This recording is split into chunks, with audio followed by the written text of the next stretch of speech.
Good morning from Miami Beach. This is Dr. John Bennett from the home of Neurosurgical TV.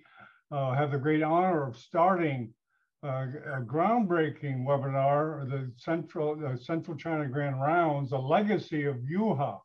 And I'll start things off immediately by introducing one of the hosts, Ahmed. Hello, Ahmed. Hi, thank you, John. First of all, I'm going to introduce myself. Here's Ahmed Al-Ghanmi, the president of Ultra-Read and Industrial Student Club of Yemen. I'm also a marketing administrator at Abdurrahman University of Neurosurgery. I would like to thank John for choosing me to represent Neurosurgical TV for Chinese Grand Round in Neurosurgery. Now, it's my pleasure to introduce Dr. Ming Li. Hi, Dr. John. Ming, sorry.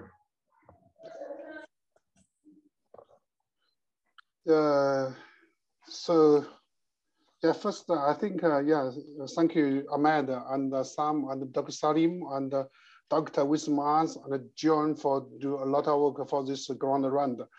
And our department chair, Tian Xiaoli, also very attach importance to this ground round. So first, welcome to Central China Neurosurgery ground round. I'm Ming Li, associate professor in Henan Provincial People's Hospital, Zhengzhou, Henan, China.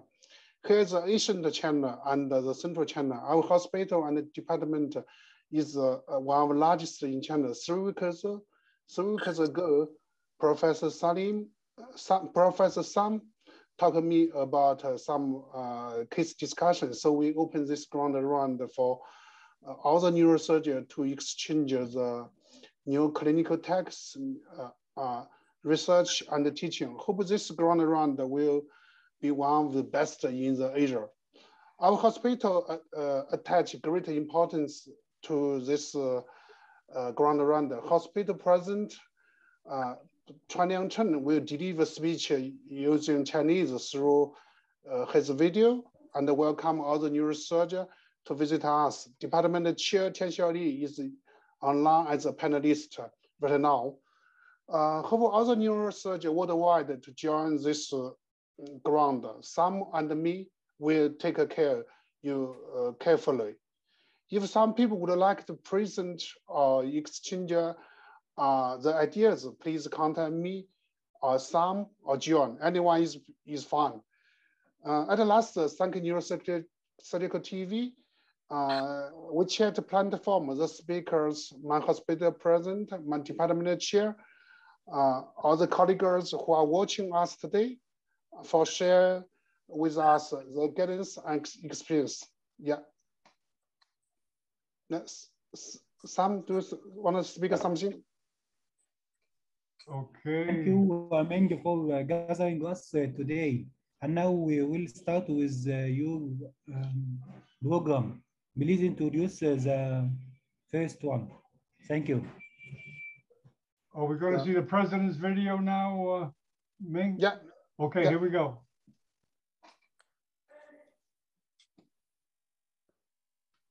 主席，哈尔克教授，尊敬的各位专家、各位同道，大家好。我是当地神经外科协会、世界神经外科联合会、世界颅底协会、德国国家肿瘤中心以及国内外学术媒体的大力支持下，第1期中原神经肿瘤国际讨论会正式开幕。 首先，我谨代表河南省人民医院向出席会议的各位专家和同道表示热烈的欢迎，向大家长期以来致力于推动全球神经外科领域事业发展致以崇高的敬意。河南省人民医院是一所拥有118年历史的百年老院，是跟中原大地 文化底蕴深厚，学科实力突出，秉承仁爱、博学、严谨、卓越的办院精神，服务保障人民群众生命健康，凝练塑造了人民医院服务人民的百年生意品牌形象。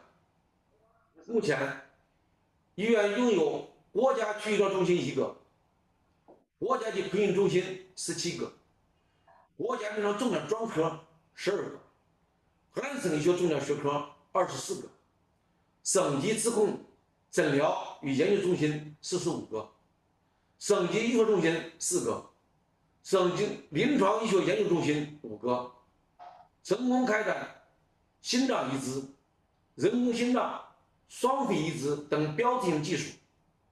在全国抗击新冠肺炎疫情表彰大会上，被党中央、国务院、中央军委授予全国抗击新冠肺炎疫情先进集体、全国先进技能党组织。河南省脑血管医院是整合我院神经内科、神经外科、神经介入等脑部疾病相关学科成立的院中院，是国家高级卒中中心，拥有移动卒中救治单元、优化国际神经外科中心，全国首家磁共振引导聚焦超声帕金森症状治疗中心，国内首个一站式多模态影像卒中救治平台，多项业务技术填补国内省内空白。神经外科是我院发展的重点学科。近年来，与美国哈佛大学麻省总医院、美国哈佛大学布莱根医院、美国梅奥诊所、明尼苏达大学、德国海德堡大学、德国德累斯顿工业大学等世界一流院所神经外科在人才培养、临床创新诊疗技术开展、科技发展等方面建立了紧密合作关系，实现了医教研协调跨越发展，国际影响力显著提升。本次大会受到了国际主流神经外科组织的高度重视。丹德神经外科协会全球主席斯利姆教授、世界神经外科联合会神经肿瘤主席萨姆教授等世界一流的神经外科专家将亲自授课，围绕输送唤醒技术在神经外科中的作用主题，与大家共话技能提升，共商诊疗方案，共谋未来发展。盼望各位专家不吝赐教，也能为河南省神经外科事业发展多提宝贵意见和建议。同时，也希望以此次大会为契机，促进未来我省医疗机构与国际知名神经外科研究所和专家学者建立更广泛深入的合作交流关系。最后，希望各位代表珍惜机会，瞄准国际学术前沿，认真学习借鉴，携手为推动我省神经外科诊疗水平再提高，增进人民健康福祉做出新的更大贡献。最后，预祝会议圆满成功，祝各位专家、各位同道身体健康，万事如意。谢谢大家。Okay, back to you, Ming. Yeah, I think the main meaning of the hospital present is about, thank you, Professor Salim and Professor Sam. Thank you support for this ground round. And introduce about something about our hospital. Yeah, welcome all the people to visit us. Yeah. The second one is my department chair will introduce our department and the hospital. Dear Professor Salim, Professor Sam, Professor Tariq, dear all professors and colleagues on the line tonight. Thank you for your attending to the 4th Central China Neurosurgery Grand Round. It's my great honor to be here to introduce our hospital. My name is Li Tianxiao. I'm an interventional neuroradiologist. Now I'm in charge of Henan Provincial Cerebrovascular Hospital, which is a branch hospital of Henan Province People's Hospital, affiliated to Zhengzhou University. On the world map, you can see China located in the East Asia. It's the most populous country with about 1.4 billion population in the world. Henan province is located in central China, and there are more than 100 million population in Henan province. Zhengzhou City is the capital of Henan province. Its population is more than 10 million. The north of the city is by the Yellow River. The famous tourist attraction, Shaolin Temple, is in the west of Zhengzhou City. Dear Professor, we can't see your slides moving. This is the Yellow River. Oh, we can't see. I can't see the slides. Large river. Yeah, excuse me, your slides aren't moving, Professor. Your slides aren't moving. Oh. I'm sorry, we should have told you earlier. I'm sorry. Yes, sorry. Yeah, just there you go. China is here. Yeah. Now Henan province is located in the center of China. There we go. Okay. This is the capital of Henan province, Zhengzhou City. Yellow River, very beautiful. And Shaolin Temple in the west of Zhengzhou City. Now I would like to introduce Henan Province People's Hospital and Henan Provincial Cerebrovascular Hospital. We call it IPSCH for short. This is a broad view of main campus of Henan Provincial People's Hospital. Apart from the main district, we also have 4 branch hospitals, which are Henan Provincial Cerebral Vascular Hospital and Cardiovascular Disease Hospital, Eye Hospital, and Reproductive Hospital. Totally, we have more than 6,000 beds.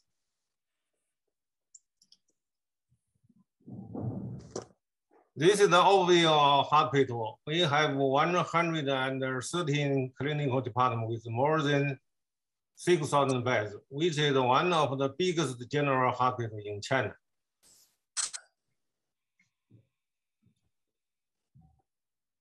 Our outpatient number are more than 3 million last year. Neurosurgical procedure are more than 3,000 cases last year.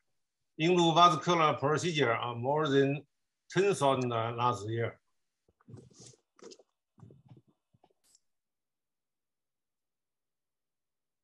The Henan Provincial Cerebrovascular Hospital was approved by government 10 years ago.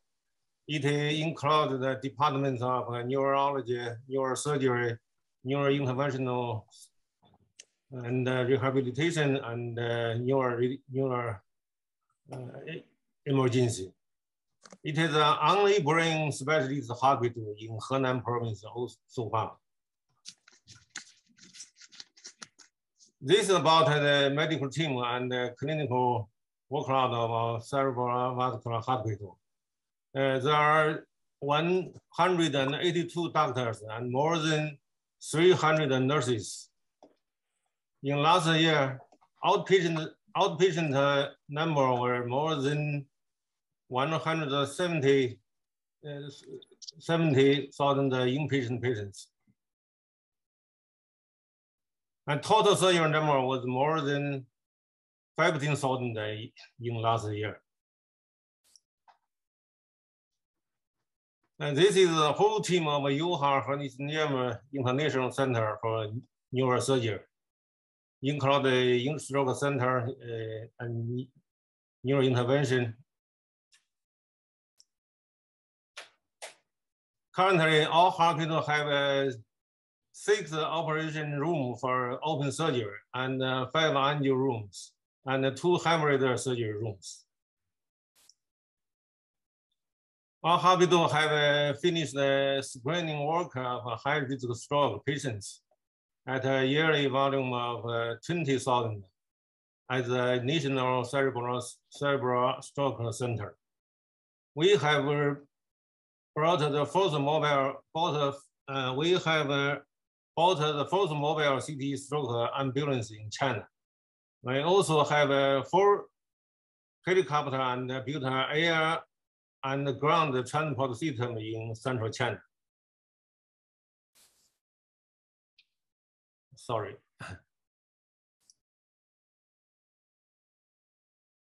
There are 27 subspecialties of neurosurgery, neurology, and neurology in IGPCH.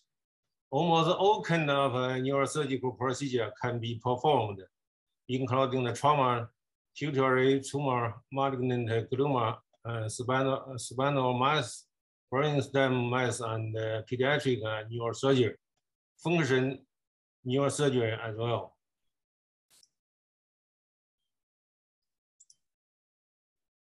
For some complicated aneurysm and myeloma disease, open neurosurgery of clamping and artery bypass can be performed by our teams. For the cerebrovascular disease, including ischemic and bleeding cases, almost all patients can be treated by our teams, such as aneurysm culling, stenting graft, and blood debouch treatment, and so on. And completed AVM can be done with curative embolization by glue, cooling, and ethanol, and so on. Another complex procedure is recanalization of chronic carotid artery occlusion with hybrid procedure. We have more than 300 cases appearances. We have held many national and international conferences, such as the first Chinese Neurointerventional Congress, the Forum of Central China Cerebrovascular Disease Forum 7 years ago. We had held 4 times of Shaolin International Neurosurgery Conference from 4 years ago. Near 3,000 participants every time. Furthermore, we had held more than 50 times of online international webinars for neurosurgery after COVID-19 from 2 years ago. We also performed international cooperation and communication with many foreign institutes and universities. For example, the Swiss Federation Technical Institute, University of Louisville, and etc. And at the same time, we also accept more than 10 international fellows to come here for study. Our hospital has been granted more than 20 high-level research and project center, including the Advanced Medical Research of Zhengzhou University. The hospital is one of the 7 training centers for National Advanced Stroke Center. It's named by Ministry of Health in China. This is an overview of our hospital. Thank you again for attending this meeting. Welcome to visit our hospital in the future. Thank you. Thank you, Professor Li. Yeah, so brief introduction for our department, our hospital. So I think Sam and Professor Salim with some question. Professor Salim and Sam, do you have some question to ask? No, I'd like to say this is really impressive. The hospital, the cerebrovascular hospital that you have in the volume and the number of cases that you see, it's impressive in China that you are really able to centralize care in this way, which in the long run will improve outcomes of patients because you're getting so much experience, so much data. So it's an impressive system, Professor Lee. I mean, that was really a beautiful presentation, very impressive. Thank you.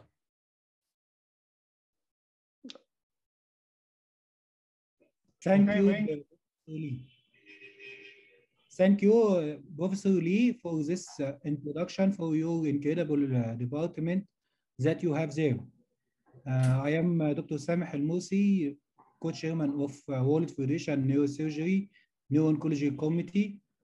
I'd like to thank my dear colleagues to join us today. Glad to start this educational collaboration with our Chinese colleagues. And now we will start our scientific program by lecture of Professor Salim Abdelraouf. Professor Salim is a senior professor of neurosurgery, an international figure, well-known figure, who has no need to introduce him. Please, Professor Salim, it's over to you. Thank you. Thank you for that your kind words, Professor Sameh. I'll go ahead and start sharing my screen. John, if you could allow me to share my screen here. Yeah. It should be, there you go. First of all, it's my honor to be with you here. Thank you, John. Thank you, Dr. Ming Li, for your coordination. Thank you, Dr. Sameh, for your leadership. Also, my co-speaker, Dr. Aziz, today, I acknowledge him. Professor Lee Tengshai, you give a great presentation. It's good to know about your hospital and your region in China. Today, I will speak to you about the concept of awake surgery for complex aneurysms and vascular malformations. In the cases I'm going to show today, we of course decide which cases need to have endovascular treatment, which cases need to have microsurgical treatment. And the cases I'm going to show you are purely microsurgical cases. Of course, up front, we need to decide which case is best treated endovascularly. So that has to be done first. And then I'm going to show you the cases that are the microsurgical cases. So I wanted to take you through the, so the question is, people ask me, what is the benefit of doing awake surgery for aneurysms? So I want to explain this to you in a case early on in my experience, and I want to show you here. This is a simple grade 1 subarachnoid hemorrhage of a small middle cerebral artery aneurysm. It's a good case to make the point I'm going to make to you here. So that's a small, wide neck, thin. So this is a setup for the awake surgery.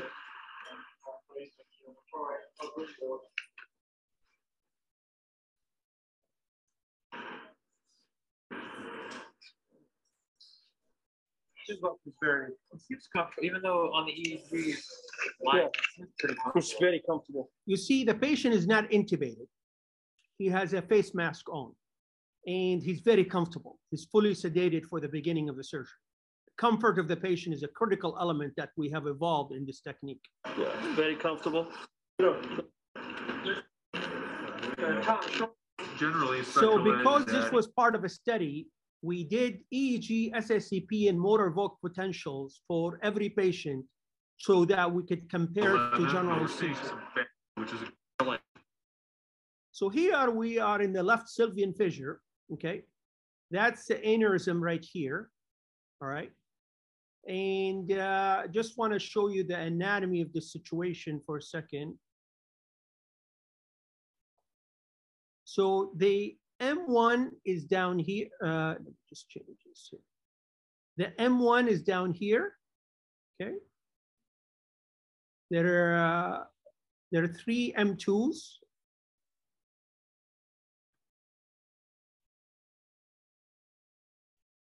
There's another 3 M2s here, okay? So that's the aneurysm here. The M1 is down here. We can hardly see it right now, okay? So as we go here, is my standard technique. I mean, I don't like to use retractors. This is a perforator stuck to the dome of the aneurysm. I like to look circumferentially around the aneurysm, okay? Just to make sure there are no perforators, okay? I'm now behind the aneurysm. You see that's a third M3, M2 there, okay?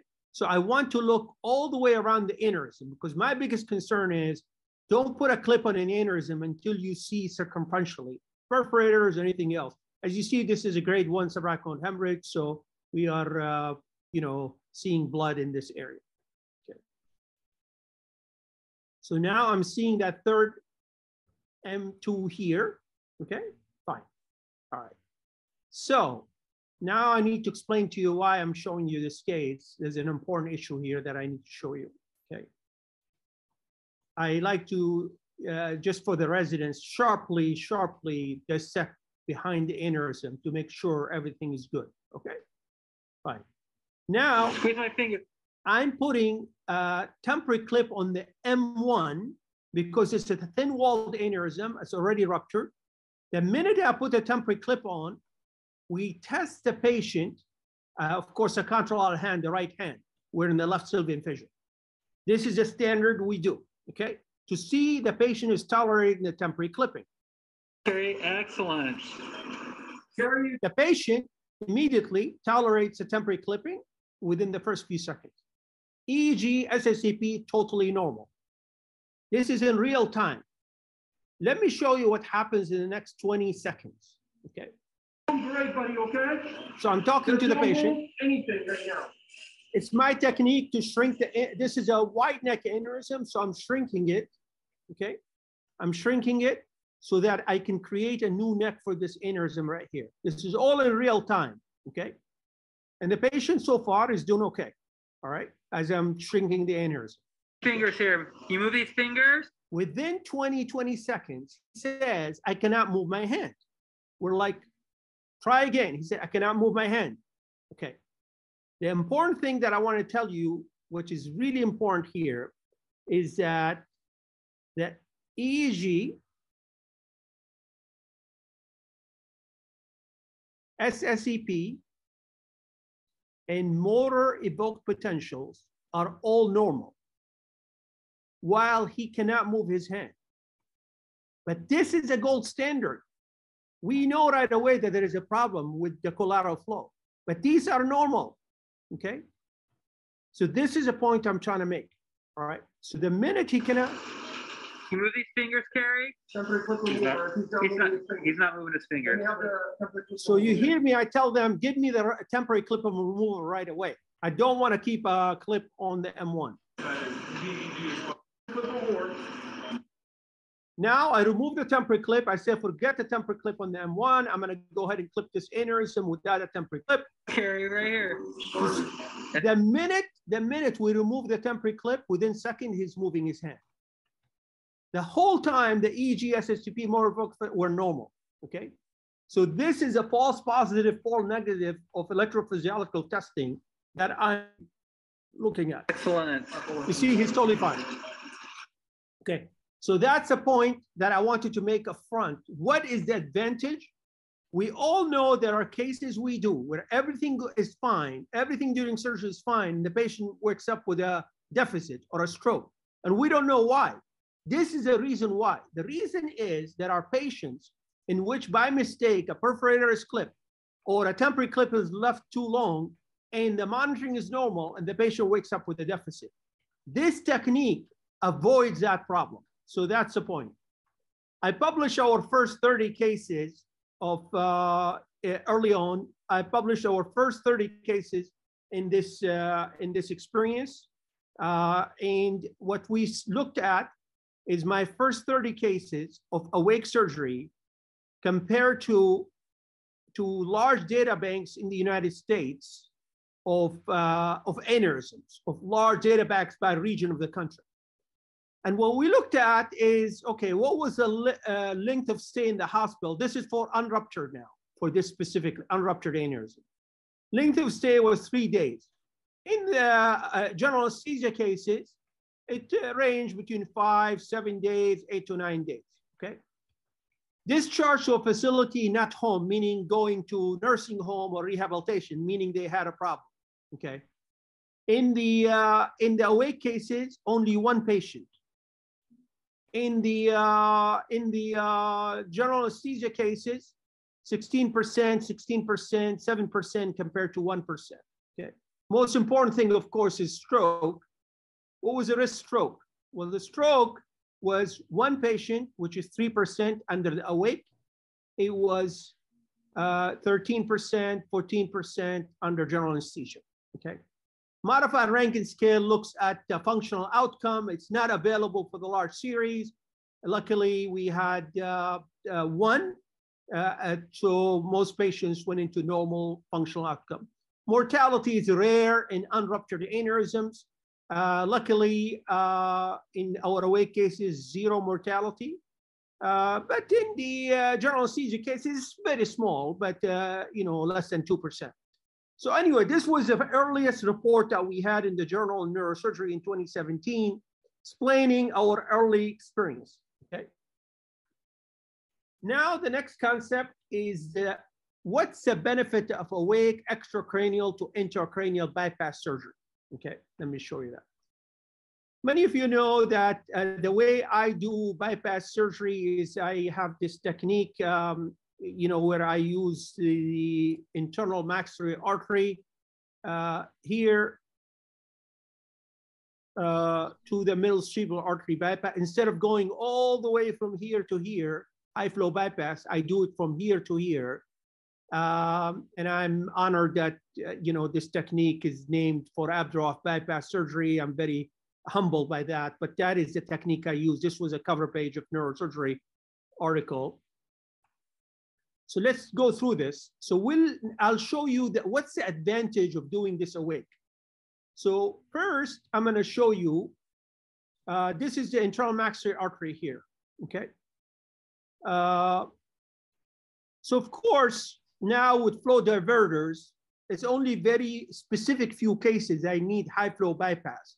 Flow diverters now can really deal with a lot of these complex aneurysms, but there are cases they cannot, and that's when we consider high flow bypass. So this is a maxillary artery. That's a maxillary artery right here. We're going to attach it there and do the bypass from here to here instead of all the way from the neck. Now you have to harvest a radial artery graft. Maybe a CC. You see, we have to harvest a radial artery graft. We have to have an incision on the head and an incision on the neck, okay? So just to explain to the residents in the room what the plan is. So if this is the patient's head,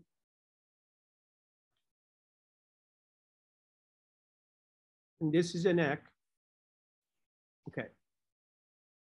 And this is the carotid artery, external, internal, okay? And there is the carotid artery or whatever, let's say there's a giant aneurysm here, okay.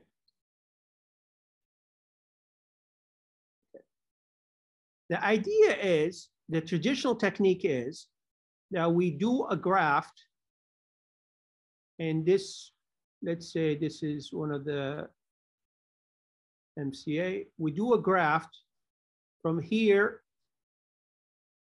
Let's do a different color. From here to here. So the bypass will go this way.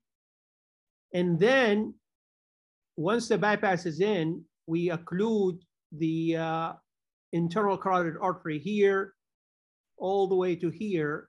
So now the blood is going from here to the rest of the brain, okay? For my technique, instead of going all the way from here, I go from the maxillary artery here to here, instead of going all the way here, and then we close off the whole internal carotid artery. So you have to have an incision in the head, incision in the neck, and incision in the arm to harvest the radial artery, which will come here to there, okay? So 3 incisions. We need an incision in the neck, to occlude the carotid artery at the end of surgery. In awake surgery, how do we do the harvest? This is under a local block, a regional block in the arm, okay? So we have a cranial incision and a neck incision, okay? And this is my chief resident and fellow doing that. That's the radial artery here, okay?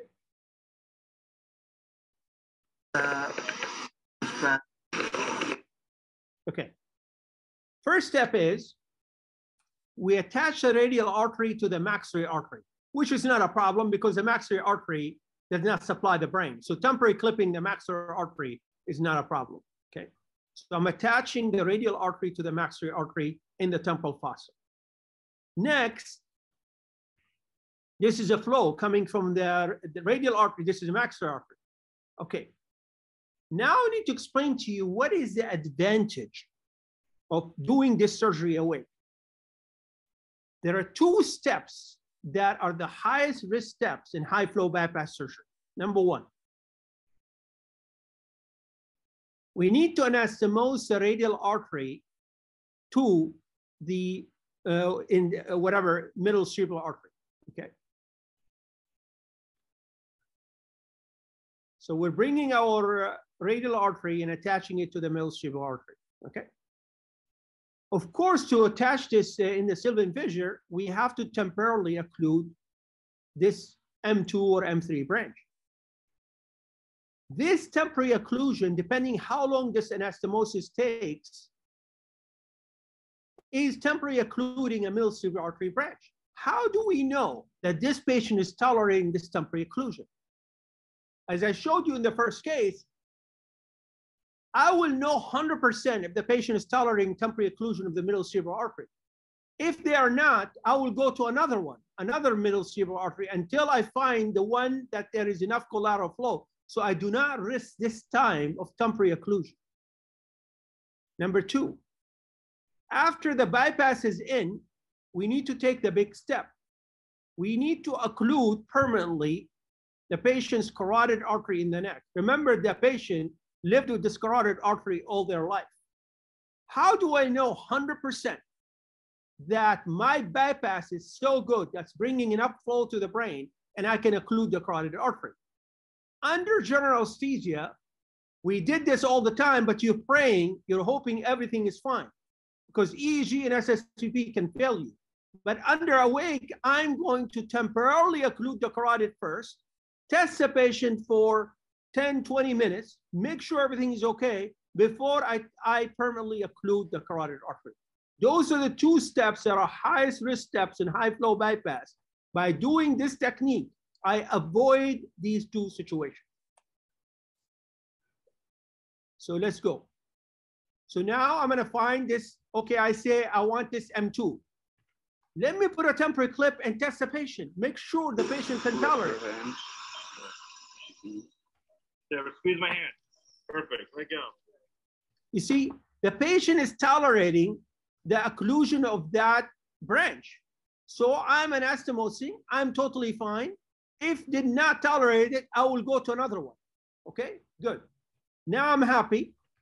Now this is a bypass. From there to there. I'm happy with it. Now the big thing, which is closure of the carotid artery in the neck. Okay. I am temporarily going to occlude the internal carotid artery, just temporarily, just to make sure everything is okay.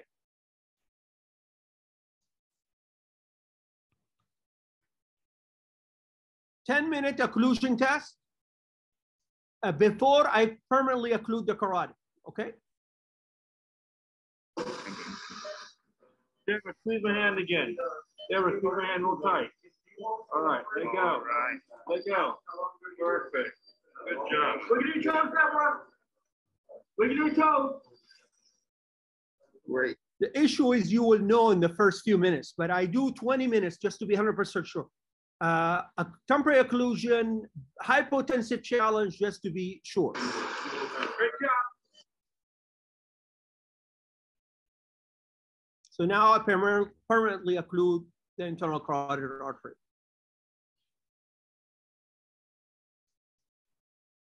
That's a bypass. You see from here to here instead of all the way from here to there. So this is a IMAX technique. I'm honored the naming by Professor Spessler for the technique for me. Okay. So when you look at high flow bypass, I compared in this publication all the high flow bypass large series that have been published for carotid artery giant aneurysms. These are mostly before flow diverters. And what I did here, which is really important, is I compared myself, first 30 awake cases, to my general anesthesia cases before, okay? And you see the difference when I converted to the awake in my own hands, okay? We went from graft patency of 90% to 100% in awake. We went from stroke risk of 13.6% to 7%, half. Modified Rankin scale is not available, but we have really good. And mortality, as you know, mortality for high flow bypass can be pretty high in certain series, 13%, 13%. I went from 5.4% to 0%, okay? So this is my own experience comparing myself to myself, okay? Okay, fine. Okay, next and finally, awake surgery for AVMs. What is the advantage of doing awake surgery for AVMs? Let's look at this case here. This is a young lady who has this AVM in the motor strip, okay? She had radiosurgery 3 years before for this AVM. And now she presented to her city in the United States with a small hemorrhage from this AVM. So they sent her to me because this is a motor strip AVM. So let's talk about this case for a second. Okay, so for the residents, there are 3 main issues in treating an AVM like this that we have to really address. So this is the AVM here in the motor strip. What are the risks? Number 1, it is in the motor strip, the actual location. So anything you do here is risky and you have to be careful, okay? What is number 2? Well, these middle cerebral artery branches are also have branches supplying the motor strip. So what can happen by mistake, if you occlude a normal branch next to the AVM by mistake, because you cannot tell the difference, you will also have a stroke, a motor stroke, okay? What is number 3? Is these deep feeders, lenticulostriate feeders coming deep. Now, these are supplying the internal capsule here as well as the AVM. So if you, by mistake, take one of the normal branches going to the internal capsule and not the AVM feeder, then you can have a stroke, okay? So 3 things in a case like this can cause a problem, okay? These are the 3 things, all right? So how are we gonna avoid these things? Let me show you. So this is, as you see, this is the AVM right here in the motor strip, okay?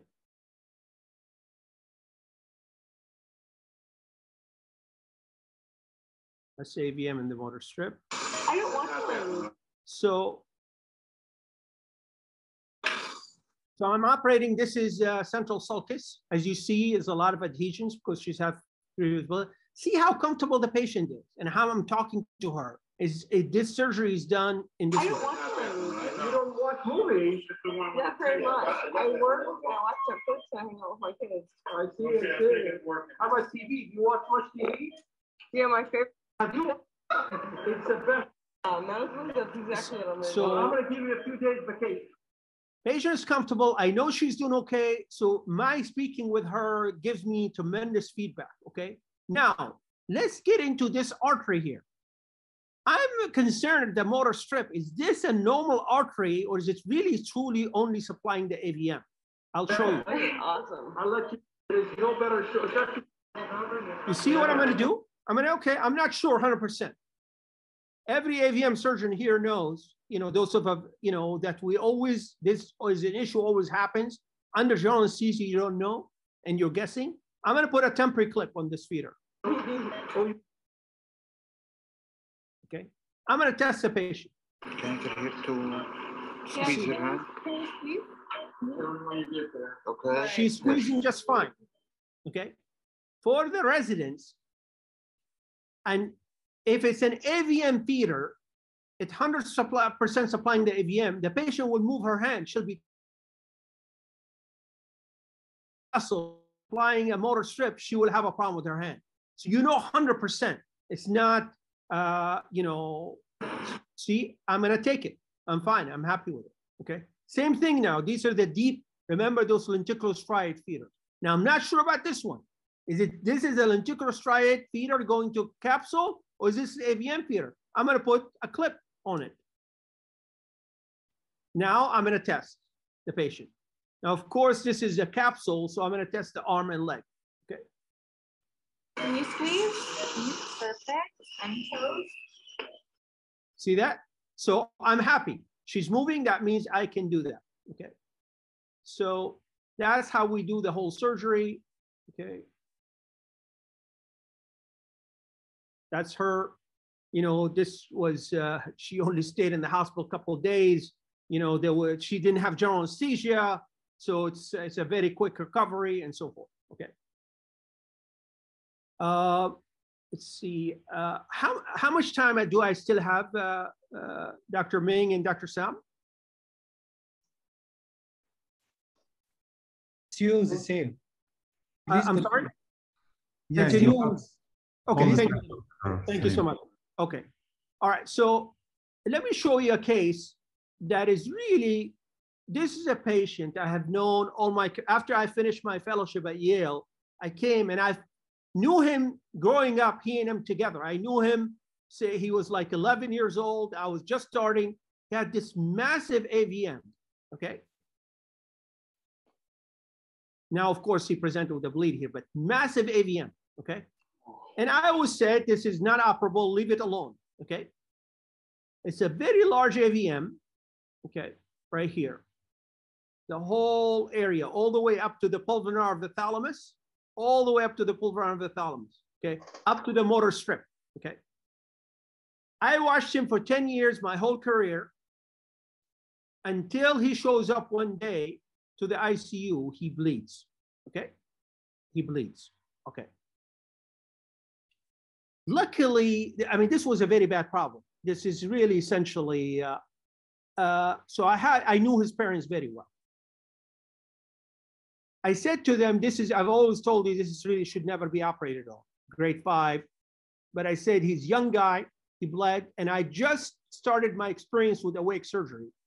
And I felt more confident with awake than I would ever, I mean, here you're doing motor area, vision, thalamus, it's an impossible situation. So I'm gonna show you what I did here. So that's the AVM here, okay? So this is me now dissecting it. As you've seen, I like What's your favorite kind of music? Well, I like AC/DC and you see the comfort of the patient, okay? Dr. Ragu here likes his favorite, man. He likes the police. What do you say about that? Don't be. I'm just kidding, man. I'm upset, okay? You're all cool guys, yeah. Picking up my vision part. What's that? He's asking about his vision. I told him beforehand, we're in this area, there could be a risk to half of his vision. So we have an ophthalmologist in the room, and every time I'm checking any major feeders to the parieto-occipital area, we're testing his vision to make sure we don't take any normal vessels. Same thing when we come to the motor area, I'm going to be testing motor. When coming to the thalamus, I'm going to check all functions related to that. So every part of the AVM, I'm testing the right functions for the right vessels. Okay. I think my vision so far. Your vision is okay so far. Okay. Nothing to it. You're mine now. Why did you decide to operate on it? Yeah. Because for the residents, when you get a little bleeding, don't freak out.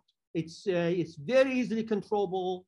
It's very nice techniques that we show you. And here the patient is awake. We cannot be. So you gotta be just calm and just keep working with it, okay? You see, for the years that you and I have been watching this, it's, you know, this is not a simple AVM, and I didn't want to take any chances, but it started acting up quite bad recently, and I thought once and for all, we take care of it for you.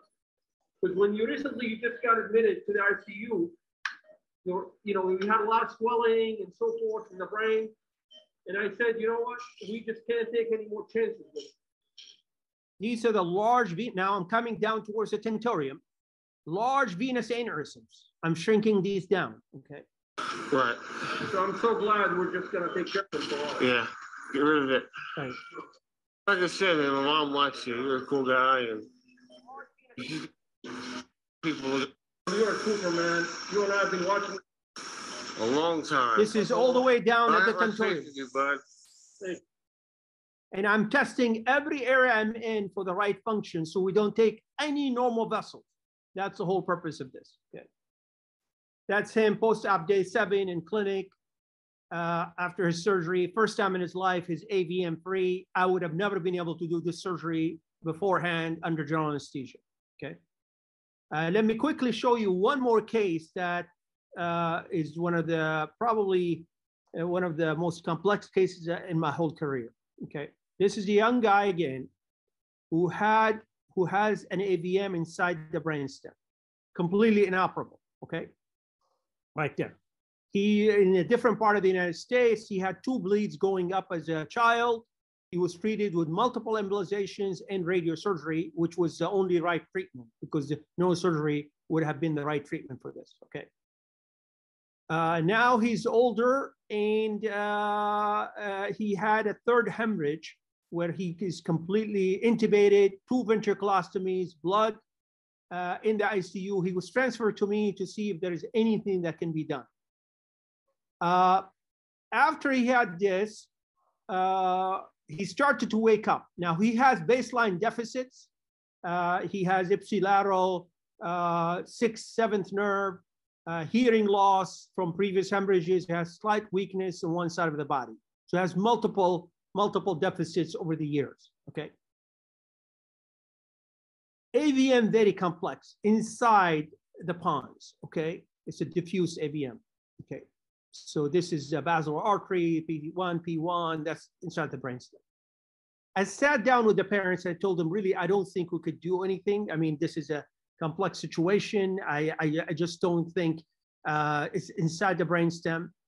You know, after a lot of discussion with them, I said there is one possibility that we can operate, but normally we never operate inside the brainstem like this, that we are doing cases now awake. That may be an advantage, but I cannot guarantee anything. The parents said, he's gonna die anyway. He's had multiple hemorrhages. Why don't we give him a chance? So I agreed at that point to proceed with surgery, okay? So today is not the day, but this is what we call the total petrectomy transcochlear approach. You know, in other lectures, we can go through this. But anyway, this is the vertebral artery, basilar artery, 6th cranial nerve, okay, on this side, okay.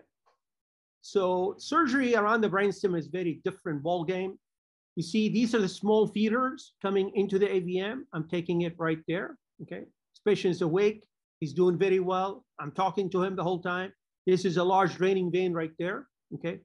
Here is different than other AVMs. You can only see, this is a feeder coming from ICA, but in brainstem surgery, you can only take it as it enters the nidus. You cannot take it anywhere earlier because any normal feeder to the brainstem is a problem, okay? So here it is. Breathe it, blow hard. I'm testing every time. I'm testing. Good. Okay, testing every vessel that I touch. And I told the family that I may abort the procedure if there are vessels that are just supplying the brainstem. I'm not feel comfortable, I will stop. I told them that beforehand, okay?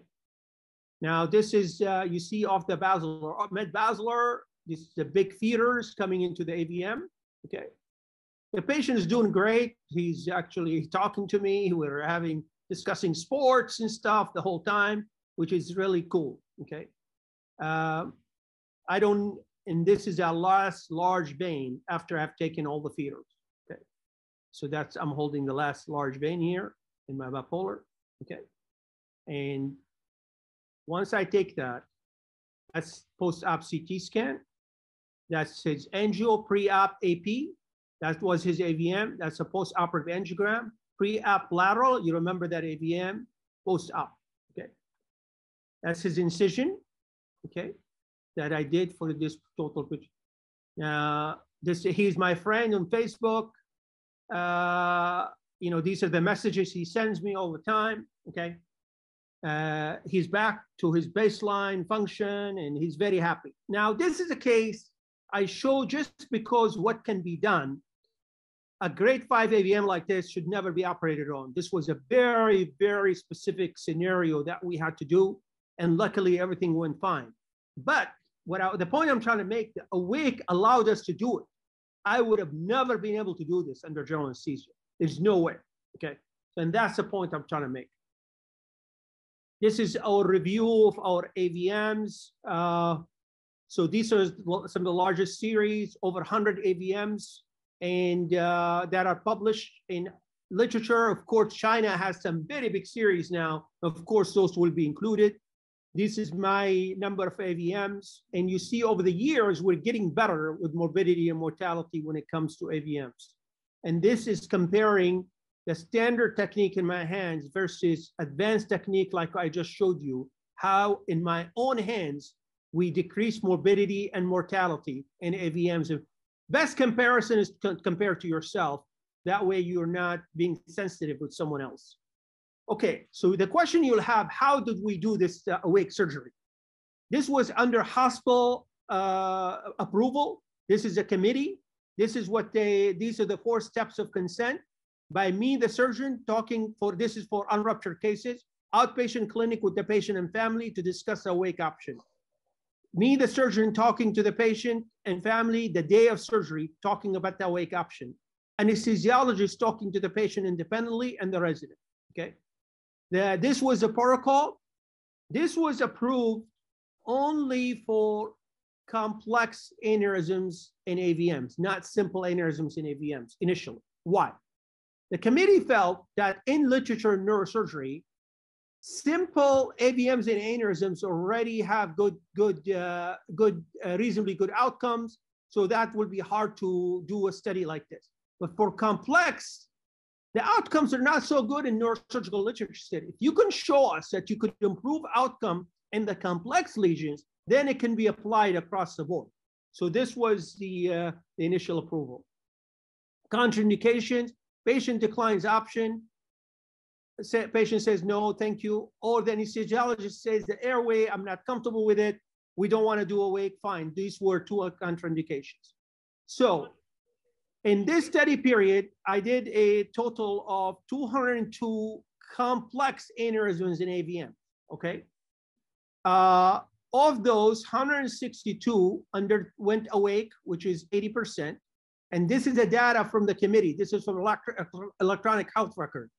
This is them independently looking at all my information. You see type of anesthesia, conscious, this is all conscious sedation, meaning awake.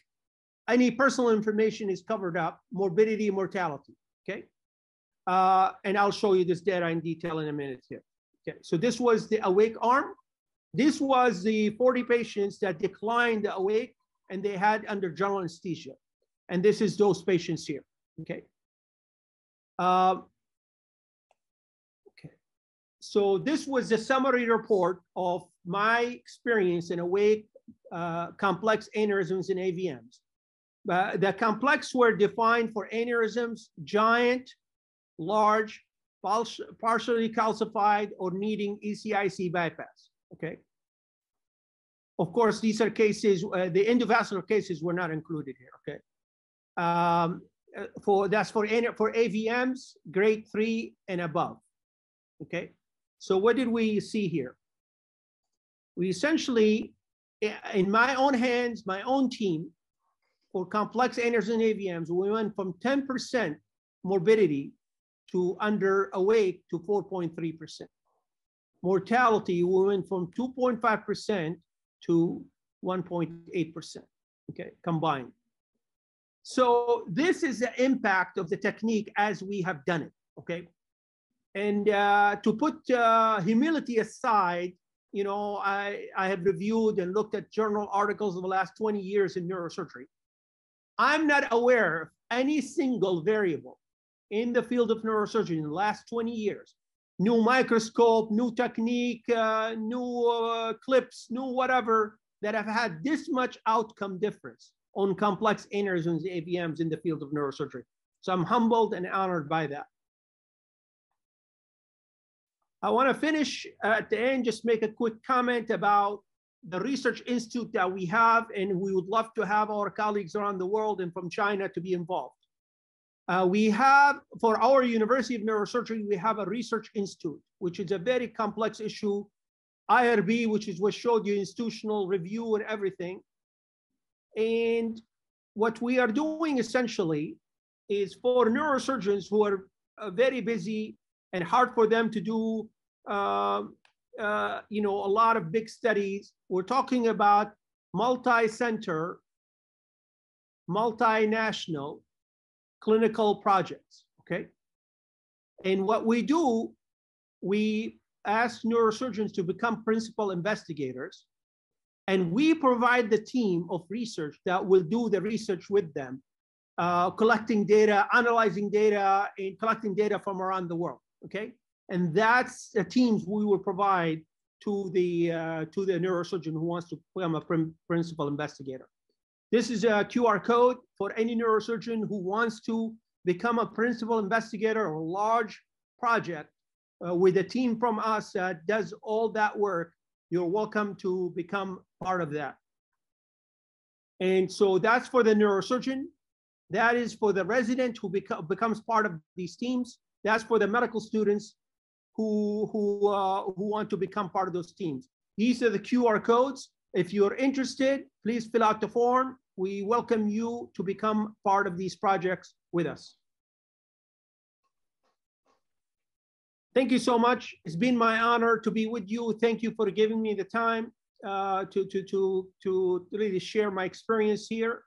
I appreciate it. Thanks a lot, dear Bosu, for this excellent presentation and illustrative cases that you have given us today. And now we will open discussion. Before we open discussion, I'd like to welcome our dear Professor Yoha, my dear best friend. Professor, I'm honored to have Professor Yoha with us here. There we go. Thank you very much. Thank you. I'm in Finland now because I cannot come back to Henan because of the very, very difficult quarantines, and I wanted to begin again a new period in April 1st for 3 years, but pandemic in Shanghai and Beijing and extremely heavy quarantines, and besides that also the war in Ukraine, they prevented my return. So like Professor Tianxiao Li showed, the number of cases, it is like Yellow River, patients are coming. So you showed 7-year series of aneurysms. In these 7 years, Henan Provincial People's Hospital was treating 10,000 patients with aneurysms. Unbelievable. It's 1,300 a year. And the number of AVMs is also very high. Number of bypasses they are doing because of the Moyamoya disease is 500 cases a year in Henan Provincial People's. And like you know, Subin has done 10,000 bypasses for young man in Shanghai. So we should have the possibility to visit each other, to learn. I think also USA neurosurgeons could profit very much to see extremely skillful surgeries in high number of cases. What's a pity? It's a lack of language, lack of publishing the cases. And this is one of things which fellows could, from West could help in publishing huge number of case series. And I was very impressed with the skills of the Chinese neurosurgeons that are extremely skillful neurosurgeons, but without publications, you remain only local hero, and the knowledge and skills are not widespread. So my question about the awake craniotomy, I was proposed 30 years ago to begin awake craniotomy, but I refused because I didn't feel it needed. And how long does that kind of procedure take time? They are prolonged. As I have seen only 2 more cases, but it took 1 day for 1 operation room. Right. Yeah, Joha, you're exactly right. I mean, these are, so we evolved the awake for complex case. This is very different than the standard awake surgery for tumors and gliomas. We have evolved a whole technique that allows for regional blocks and for blocking the Gasserian ganglia for skull-based cases. And for long cases, like the big AVM case I showed you, they're not awake the whole time. They're asleep for the opening, they're asleep for the closing, and they're awake for the critical portion of the surgery where you're testing the vessels. So it's the procedures in intervals. It's not the whole thing from beginning to end. It's very different than the traditional awake surgery for functional and for gliomas. So we've really evolved this technique, and I've talked to neurosurgeons around the world, and I've been to a number of countries now. Do not try to reinvent the wheel. We learned a lot of things for vascular skull-based and awake surgery that we have developed now. So I go in, spend a week, we do a number of cases, show them how we develop this technique. It is not like the awake glioma surgery. So once you develop the technique, once you develop the patients, once you know you get to know how to handle this, the advantage, Joha, really comes down to perforators and temporary clipping. That is where the critical advantage is. If there's a little perforator behind an aneurysm, of course, you're a master surgeon. I mean, I'm talking about in general. If there's a little perforator that the person doesn't know and the monitoring doesn't show, the awake tells you right away. That's a yield of these cases that we analyze in detail, okay? That is where the benefit is for those specific cases, especially for basilar apex, and I didn't show you today. I have a number of cases where those perforators in the back wall of the aneurysm that you cannot test with the electrophysiology. There's no testing for brainstem, high brainstem function by EEG or SSEP. Those perforators is the game change in basilar tip aneurysm, as you know very well. If you could figure that out in real time as that's happening, that's where the yield is the difference in outcome, okay? But yeah, I agree with you, Joha. This needs a team, and I have made myself available to centers and hospitals around the world, the colleagues, to come and develop that program together. And this, to be honest with you, Joha, this can only be done in hands of highly experienced surgeons like you and others in the audience here. And every lecture I say, awake surgery for aneurysms and AVMs is only in hands of people who have done tons of surgery under general anesthesia. I could not have done this early in my career, no way. Because not only you have to have confidence, when I was early in my surgery, I was so scared about the aneurysm rupturing in me, let alone the patient being awake and I'm talking to them. It comes with evolution of you being such a comfortable surgeon that you add that additional benefit to the patient. You cannot do this early in your career, okay? So this is something for, really experienced surgeons to add one more layer to perforators and temporary clipping aspect of this. But thank you, Joha. But the point is that you need a very special team. Yes. And it takes a long time to do the procedure. Well, the time is the time of the procedure is the same. I mean, actually, it's slightly because you don't have time for general anesthesia of the patient.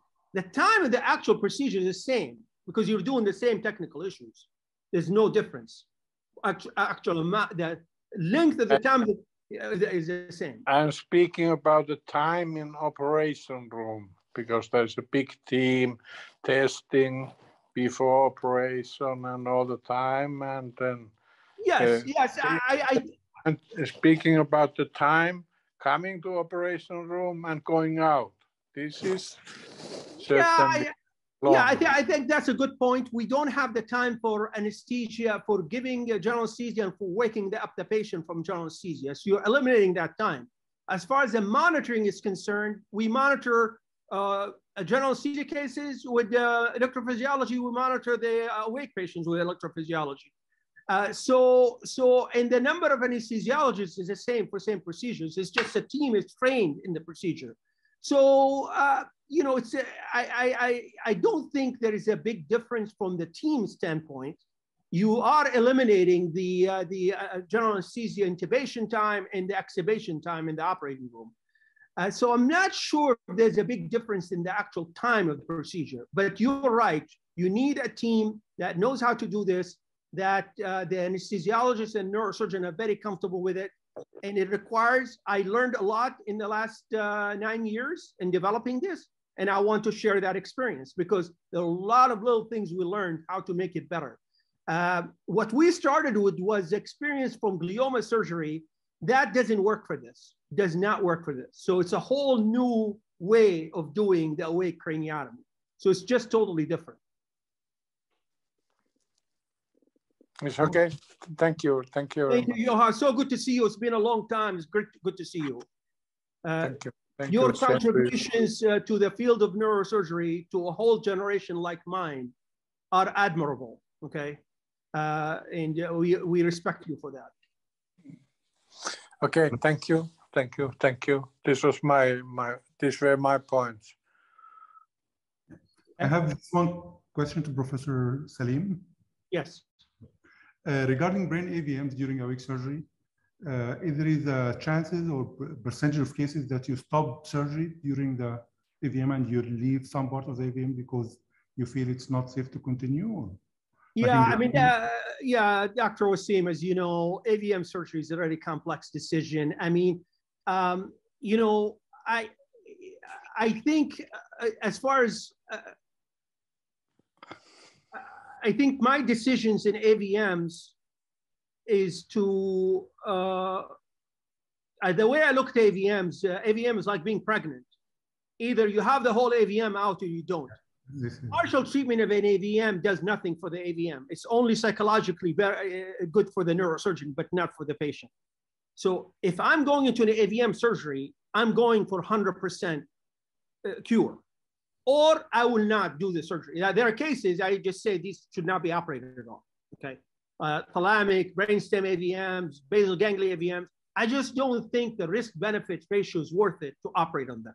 Okay, except in extremely rare things that a couple of cases I showed you, in extremely rare situations where I'm willing to operate on something like that. But in general, I will not even touch them. In the motor area AVM, like I showed you. In my view, the only way is the awake surgery, like I showed you. That's the only way you know. Are they supplying normal motor strip? Are there perforators? That's the only way I can know. There's no other technology I'm aware of. So the only way safely for me at this point is doing him awake. So I hope I answered your question, Dr. Aziz. Yeah, thank you.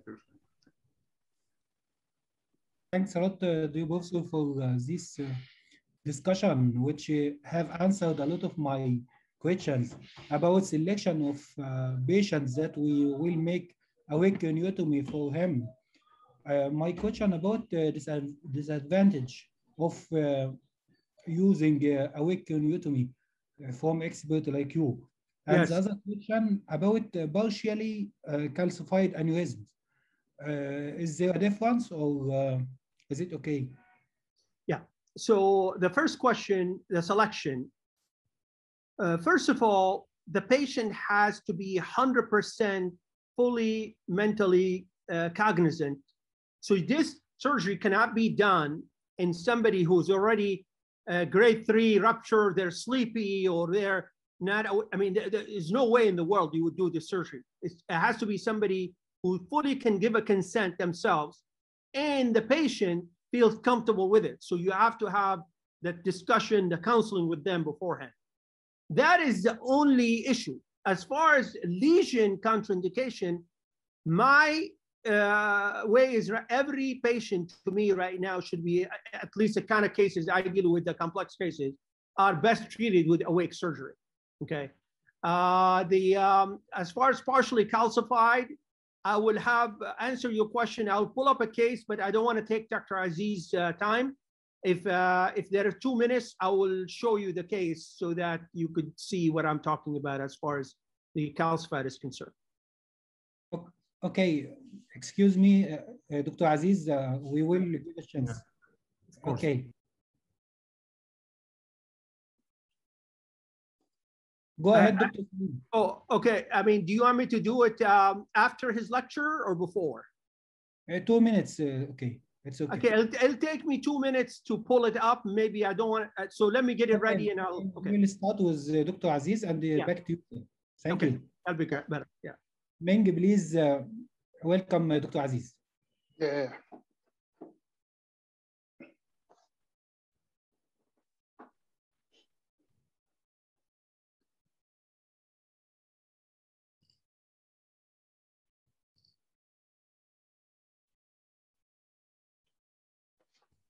Dr. Aziz, please start sharing your screen. Thank you.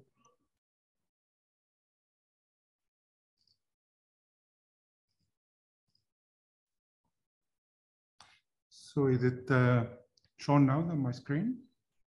It's shared? It's okay, and sound is loud and clear. Yeah. So it's a privilege for me to be in this great meeting with my friends, Dr. Meng Li, and also to be with Professor Salim and Dr. All the professors today. I work in hospital in Abu Dhabi named SSMC. It is in partnership with Mayo Clinic now. This is the biggest hospital in UAE now. It has a 700-bed capacity, very like 16 large operating rooms, 100-bed ICU. It is one of the largest hospitals maybe in the region. So this is Abu Dhabi. It's a beautiful city. Very hot in the summer, very humid in the summer, but it's very beautiful in winter. This is Abu Dhabi desert. It's also very beautiful desert. You can just enjoy being during night in this beautiful desert.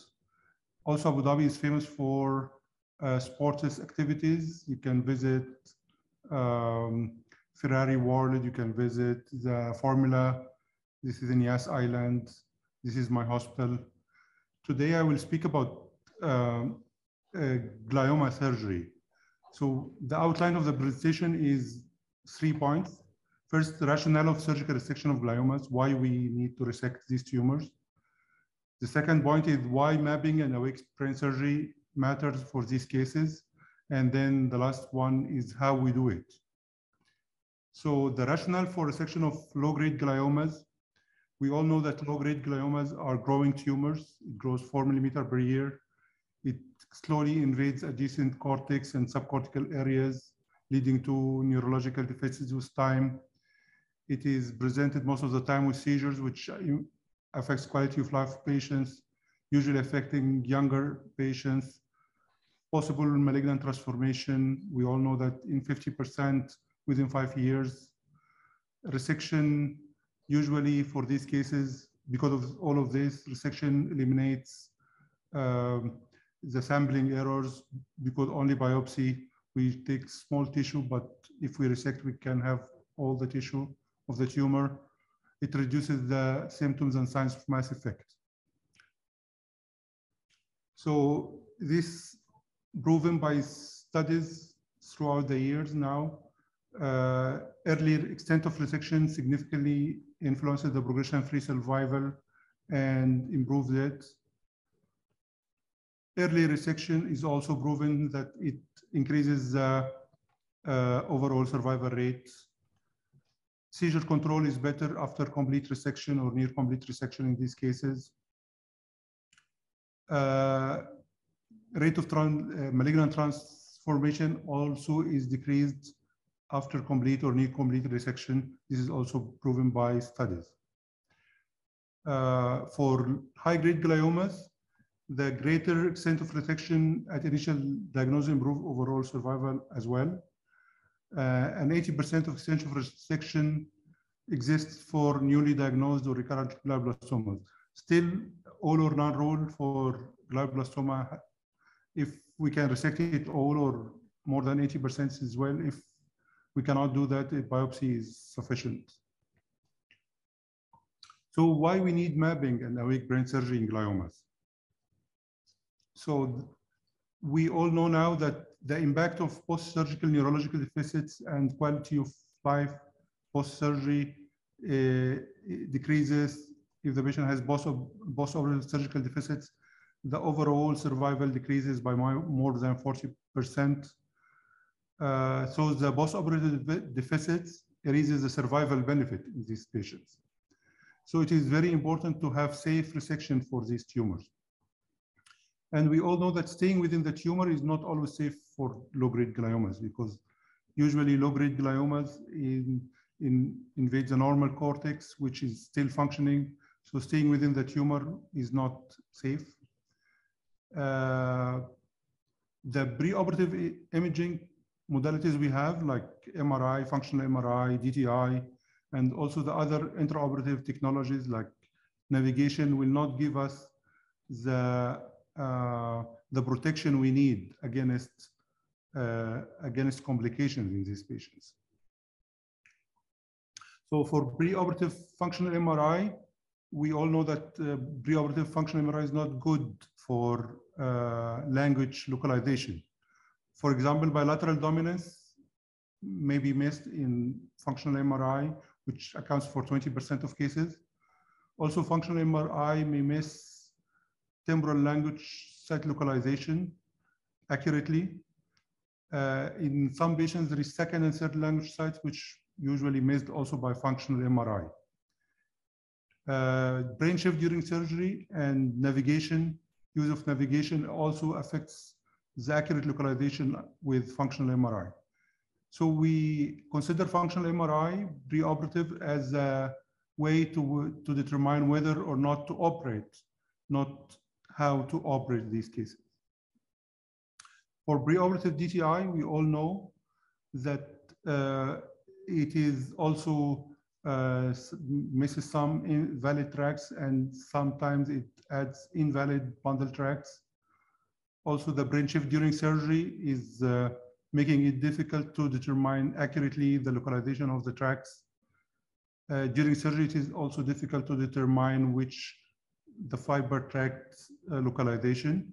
So also we consider preoperative DTI is a way to decide whether or not to operate, only do biopsy, or it will not direct intraoperative procedures for us.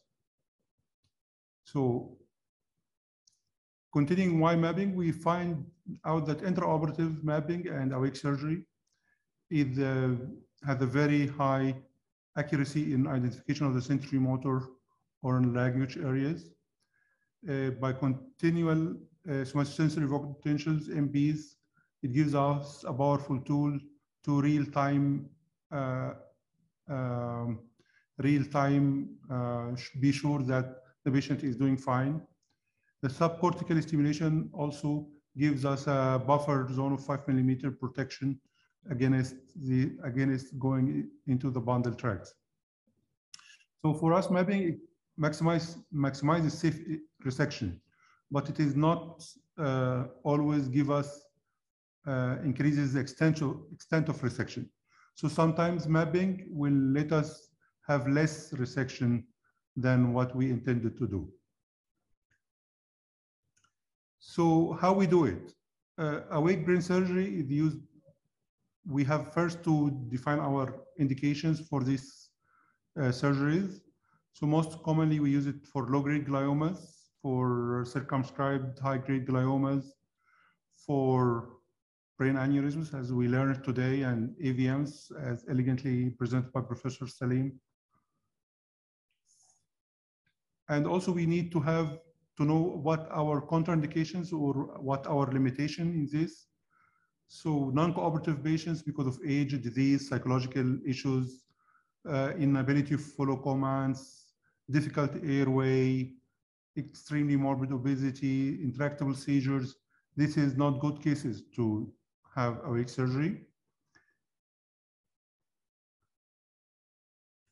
So before surgery, we speak with the patient, we speak with the family, the anesthesia also has to be sure with the patient. We have to have a full understanding of the procedures, be sure that he will be comfortable during this procedure. And at the time of surgery, we bring the patient to the OR, we do the scalp block, which is either lidocaine or bupivacaine, epinephrine, we inject in the supraorbital, periauricular, posterior-auricular branches. We typically use 80 to 100 cc.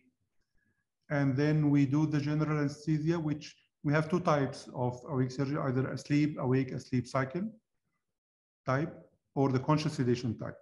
So for the asleep, awake, asleep cycle, we start by general anesthesia with propofol, and then we extubate prior to the critical part of the surgery, and then we re-intubate again after finishing the critical part of the surgery. For conscious sedation protocol, we sometimes do it also. We start surgery by not intubating the patient, by total intravenous anesthesia, like propofol or Presidex. Infusion is just stopped 10 to 15 minutes before starting the mapping. We use remifentanil as analgesic. Patient is awake for mapping during the critical part of the resection, only during this part, but the other part, the patient is having conscious sedation. And then after finishing this part, we start again by propofol. For positioning, we can see here, we put the position of the patient in a comfortable way. We have the head elevated 20 degrees or 30 degrees or 40 degrees. The airways will be optimized during this procedure. We use clear drabbing to be sure that that everything is fine. We use L-bar to have a visual corridor to the patient, and we try to avoid putting in instruments and tubes over the patient because this can lead to discomfort for him. We use Mayfield most of the time to fix the patient, make it safer for resection. So during surgery, we repeat the temporalis block before awakening the patient. We do a dural block by injecting lidocaine around the middle meningeal artery. We keep the patient, we don't open the dura until the patient is awake. Usually we awake the patient first, be sure that he's cooperative and no problem, and then start opening the dura.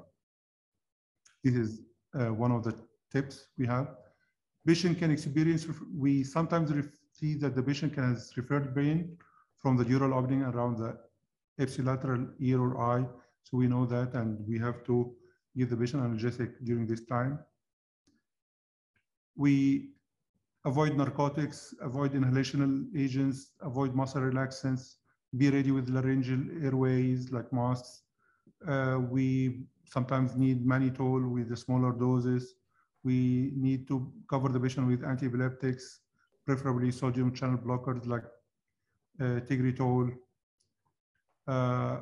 This is how we do it during surgery. This awake brain surgery is a teamwork surgery. It's most stressful for the anesthesia more than us. So we have to keep everything calm during surgery, and we have to make the environment enjoyable for everyone. So After that, when the patient is awake, we start our mapping.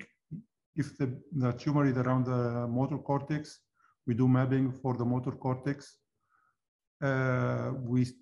Because we have a knowledge of the motor cortex from preoperative MRI or functional MRI or DTI, we know that this is the place. So we can use navigation to identify more the central sulcus, or also by topography. We know that the middle frontal gyrus ends in the precentral sulcus. The intraparietal sulcus ends in the postcentral sulcus. So after that, we start our mapping. There is three types of mapping the central sulcus. The first one is central sulcus localization. We use somatosensory evoked potential of the median nerve most commonly, or the posterior tibial nerve. The median nerve is better because it's 4 centimeters above the sylvian fissure. Most of the tumor on the lateral side surface of the brain, and it's most robust. We have the phase reversal, which is our neurophysiologist will tell us this is the place by knowing which point are between the electrodes, that this is a motor cortex, this is central sulcus, and this is a motor and sensory cortex. Usually the neurophysiologist will know it by the negative 20 or positive B22 for motor. We know that there is longer latency. We told our patients longer latency if the tumor invades the motor cortex. Usually we stimulate the median nerve, and then we record by the contact electrode strip placed in a transverse direction. So after we know where is the central sulcus, we can do the MAB localization more by stimulating. This is stimulating the motor area by the strip electrode. This is the parameters we use. We use the pulse weights, the number of pulses, the interstimulus intervals, the intensity. We can reach 8 to 25. We record by placing the needle electrodes in the most common muscles in the face and arms or leg, like orbicularis oris, oculi, trapezius, hand muscles, quadriceps. So we do this MAB localization of the motor cortex, which we can be sure that this is the motor cortex. Also, we can do it continuously during surgery in a continual fashion to be sure that we are resecting safe and there is no decrease in the motor evoked potential during our surgery, especially when we reach the subcortical regions. The advantage of MAB localization of motor cortex is that there is no seizure risk. We never encounter seizures by doing this MAB localization. In contrast to the direct cortical stimulation, which is a little bit risky to develop seizures, we have to directly stimulate by the bipolar fork over the motor cortex. We usually decide by increasing gradually the amplitude by 2 to 4 milliamps. And usually we get the response until 8 or 10 milliamps. And sometimes we can reach 20, which is our limit to get a response.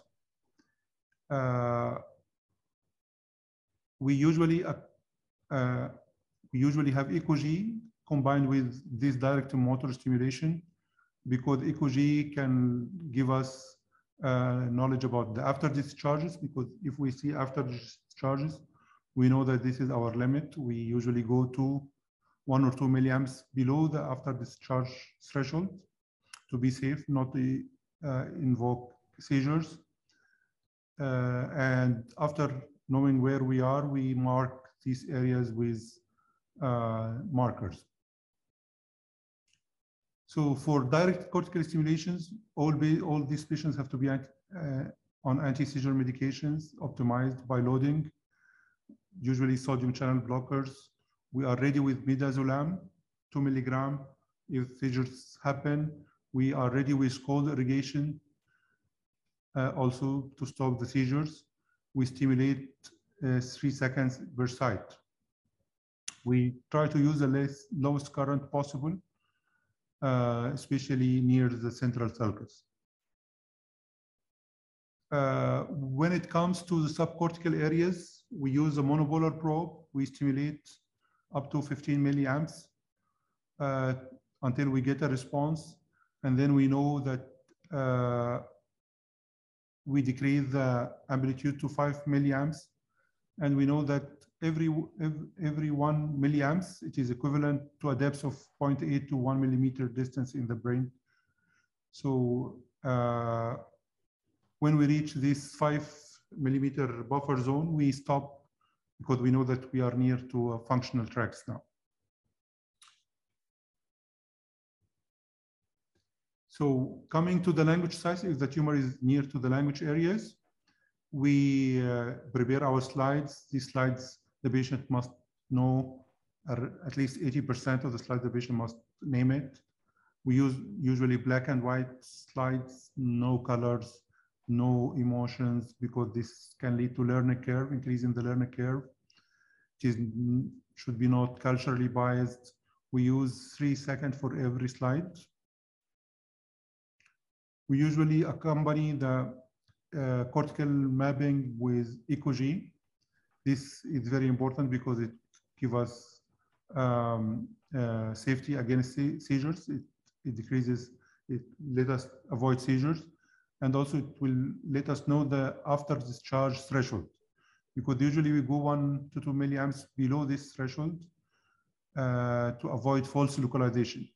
Because if we give high current, we can have false localization. We can just block an area far away from the stimulation point.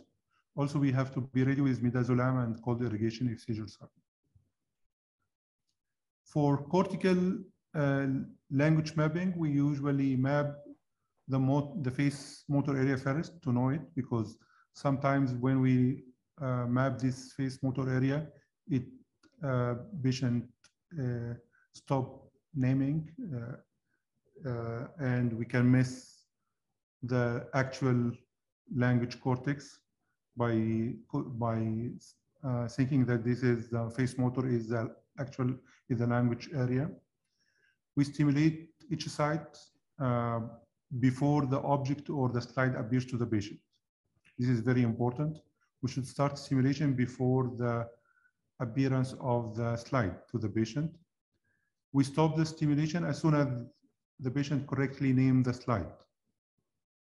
We usually wait 3 to 4 seconds before ending the stimulation. If the patient starts to hesitate or starts to have some alteration in the voice, pitch, or volume, we know that we are near the motor cortex. If the patient stops completely naming, we know that this is a critical, this is the important language site.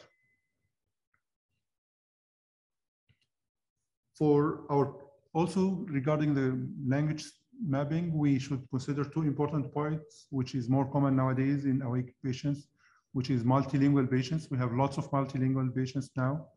So now from experience, we know that in the temporal lobe, the native language usually anterior to the other acquired languages. We know that if we injure the primary language site, it will affect all languages of the patient. But if we injure the acquired language, usually the primary language is still unaffected. Also, we have to know that there is multiple language areas. In the frontal lobe, it's 20%. In temporal patients, temporal lobe, it's 30% multiple language sites. So this is very important not to miss one second or third language site and have the patient post-operative deficit. So this is important to map all areas. For cognitive monitoring, we usually rely on a neuropsychologist with us during the surgery. These tasks the patient has to do by counting, naming, reading, comprehension, writing, or calculation. So there is some tips. If sometimes it's a recurrent case and the dura is adherent, so we can do transdural mapping. We have to know that the mapping is one step of the surgery. It is not all the surgery. And we have to rely on our understanding of the topography of the brain, our surgical techniques, and microsurgery. We should also protect the subcortical white matter tracts, because injuring the white matter tracts can lead to long-lasting neurological deficits more than injuring the cortex itself. Also, we have to have general anesthesia available at any time if there is any requirement during the surgery. So also we should map all multilingual areas. We should map, we should be aware of the after discharges and subclinical seizures. So as we said, mapping doesn't make us forget our good microsurgical techniques. We have to use a microscope, use high magnification, retract over the tumor, not on the brain, on the normal brain. Also, we have to use our microsurgical cerebrovascular skills, especially during Sylvian gliomas. We have to preserve arteries, use sharp dissection to open the arachnoid. We should protect the veins and not underestimate cortical veins. This is very important because we can do a very perfect mapping. We can do perfect awake surgery, but we sacrifice veins and we sacrifice cortical arteries, and this leads to deficits. So this is what a case we did recently. This case is a male patient, 29 years old. He's a bilingual patient presented by seizures, which was difficult to control. It was under control by 2 anti-seizures indications. He had an inferior parietal lobule tumor showing increased T2 and flare signal, giving a characteristic low-grade glioma. So why we do awake for such a location? Because we know that surgery in the inferior parietal lobule location can lead to spatial cognition deficits post-operative. Also, it can lead to attention, semantics, and social cognition problems. This is a very nice paper about the importance of inferior parietal lobule in all these cognitive areas of the brain. So here we see how we do it. The patient is comfortable. We selected patient who can withstand the surgery. So we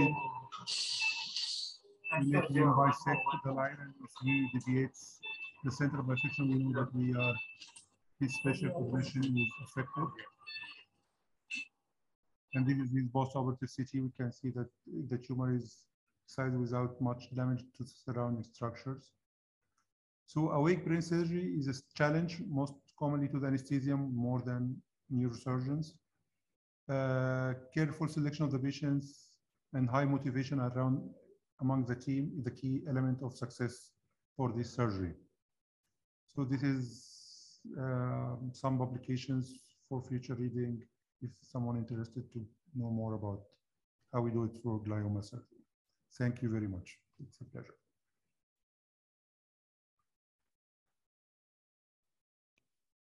Thank you, Dr. Aziz, for this excellent presentation. Is there any question from panelists?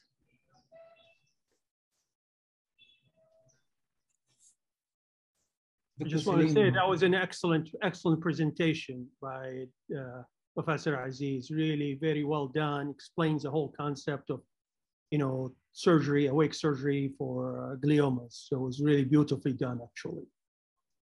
Thank you. Yeah, I also think, yeah, Professor, as the operation is very good. One question for you, yeah, this is very important and very popular technique right now in glioma resection. So I think when I ask you another question, is do the IDH mutant or wild type are very important for glioma? Is there 2HG spectrum test in your hospital? We send it to my clinic. Yes, yes. No, use MRI. Use MRI. We use MRI to test 2HG. No, it's not available in my hospital. No. How about in Professor Salim's hospital?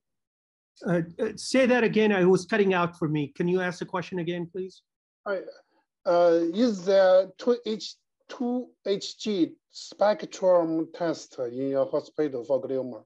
Yeah, you know what? I would have to ask. I'm so super specialized. I only do vascular on skull base. Okay. It's not my area. I will contact you offline. I'll find out for sure. Okay. So, Professor, I have one question for you.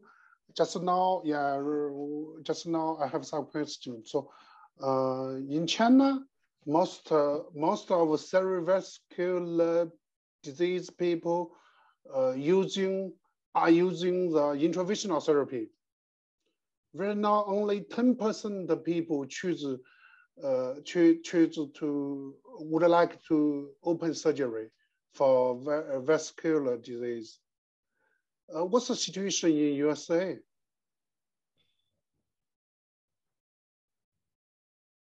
Understand my question? Can you repeat? I'm sorry. Can you repeat that question again? I'm having a problem. Yeah. In China right now, 90% of cerebrovascular disease patients are using the intravitreal therapy. Yeah. They are reluctant to open surgery. Yeah. What's the situation in USA? Yeah. So this evolution of endovascular microsurgery is an important question. Since we have a global stage here, we should discuss it. Okay. So I believe these are complementary treatments. What happened in the US, we incorporated endovascular treatment as part of the paradigm for treating patients. What happened in parts of Europe, it almost went close to, in some places in Europe, close to 100% endovascular. I think, in my opinion, it's dangerous to have 100% either one, okay? It's dangerous to do this, okay? There are patients, it should be based on what's best for the patient, not what the doctor believes or thinks or whatever, okay? I believe the first line, now the way endovascular is moving, the first line should be consideration of endovascular treatment if it can be done with a high cure rate. If it cannot be done with a high cure rate, then the microvascular people need to be involved to be making those decisions, okay? So let me give you an example. Let's say you have a 25-year-old female with a right-sided posterior communicating artery aneurysm, okay? This case, in an experienced hands, in a hospital that has both endovascular and microsurgery, should be clipped. Why? Because almost 100% cure rate and very low risk to the patient from the surgery, okay? Endovascular can be done, but you also have recurrence of aneurysm, you maybe 80% cure rate, she's 25 years old, she's gonna live another 50 years, okay. 67-year-old female with a basilar tip aneurysm that's pointing posteriorly. That patient should be coiled. Why? Because the risk of microsurgery is far higher than endovascular coiling. And the patient's lifespan is not so long. Even if you're not cured, if you have 80% occlusion, still the patient is gonna live maybe another 15 years. So that patient should undergo endovascular coiling. The idea is, in experienced centers like yourself, you have to have people who are really good at both. The problem I see a lot of places around the world, you have either very good endovascular people and the microsurgeons have very little experience, or you have very good microsurgeons, they don't have. That is a problem. You don't have equipoise in making decisions for the patient. The ideal is you have really highly experienced teams and they discuss with each other. They talk about every case together. If one is really good, very experienced, the other is not, then you're pushing more patients who could have had this treatment into this direction. That's what's going to happen. So that's sadly what has happened in many places in Europe. For example, there's lack of people who have microsurgical experience. So automatically all patients, the reverse is true too. You cannot say this day and age, all patients should have microsurgery. I do not believe this is right, okay? Because this is not right for the patient. So you have to have the right balance, okay? From that perspective, I mean, for me, if I see a patient that can be done and cured and done with endovascular, I'm totally fine with it. I'm totally fine, I'm okay with it, okay? If it's a young patient that cannot be fully cured and we can treat that with very, very low risk, then it should be microsurgical treatment, okay? Those are decisions, local decisions in the hospital, when the patient presents, and that's why we cannot lose neurosurgeons trained in microsurgery. The problem was happening, we're losing a whole generation that is not trained in microsurgery. Then automatically the answer is going to be, one treatment only, and that would not be the right thing for larger group of patients. So I have a question to Professor Salim also regarding this point. Do you believe that a neurosurgeon can be good at both doing endovascular and cerebrovascular surgery, and he can excel in both treatments at the same time? Or this is a question, a very good question, Dr. Aziz. We have been struggling with for a while. What happened in the last 10 years, the young guys who are coming out of training in the United States, and they do endovascular fellowship. They go do endovascular 1 or 2 years. If you look at their practice, it's 95%, 98% is all endovascular afterwards. Why? The question is, why is that? The reason is the learning curve for microsurgery is very steep. So once you train in endovascular and you get an ACOM aneurysm, you're like saying, you know what? I will just coil this aneurysm, right? The problem is, can you truly keep equipoise in your numbers, in your experience, in your hands? If you cannot keep that equipoise and you don't have the experience, the endovascular neurosurgeon becomes purely an endovascular, treatment of the disease, which is fine. So this has been a difficult issue from our perspective. That's why we created this line of people like I'm in, which is vascular and skull-based. So people who always do open surgery, skull-based and vascular, so you get enough volume.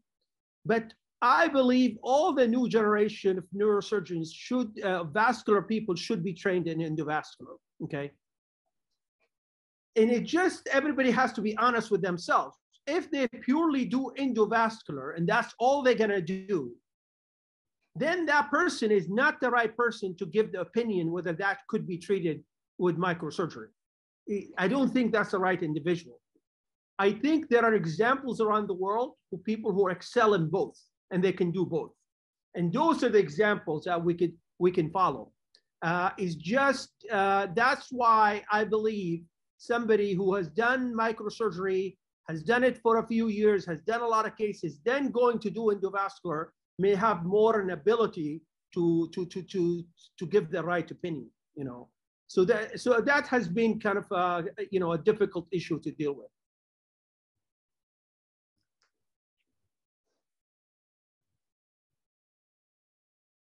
Yeah, that's a good. That's a good question. Very nice presentation for Professor Salim and us.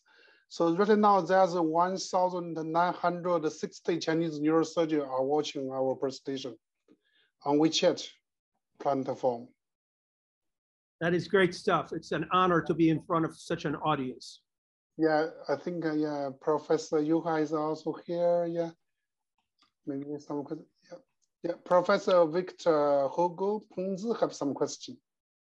Hello, wonderful presentations, amazing lectures and surgeries.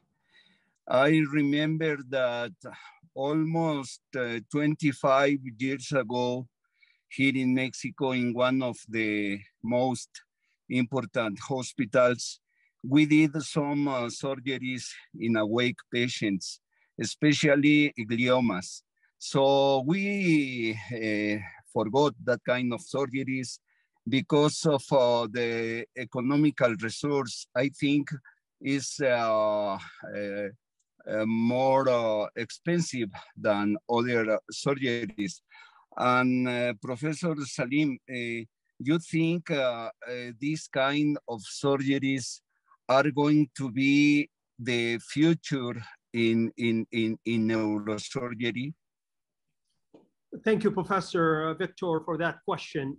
So I do believe with our advancing techniques in the awake surgery, in the fact that we are showing better outcomes for complex vascular work, I hope it will take a big aspect of the kind of craniotomies done for complex aneurysms and AVMs. The biggest limiting factor, Professor Victor, that I mentioned earlier, is that to do awake aneurysms and AVMs, the surgeon has to have had a lot of experience in microsurgery of aneurysms and AVMs. It cannot be, I could not have done this early in my career because the surgery is complex, you're adding awake, so that kind of limits the number of centers that can do that. And as we just discussed, that we're losing more and more microsurgical expertise in the field overall. So it kind of makes it less and less available for awake surgeries for this. And that's why we're trying to collaborate with centers around the world to collaborate with them to develop a model to how to do that. So I don't know how widely available this can be because the number of vascular surgeons who have a lot of experience is relatively small, okay? So that is the dilemma we're in as far as complex awake vascular neurosurgery.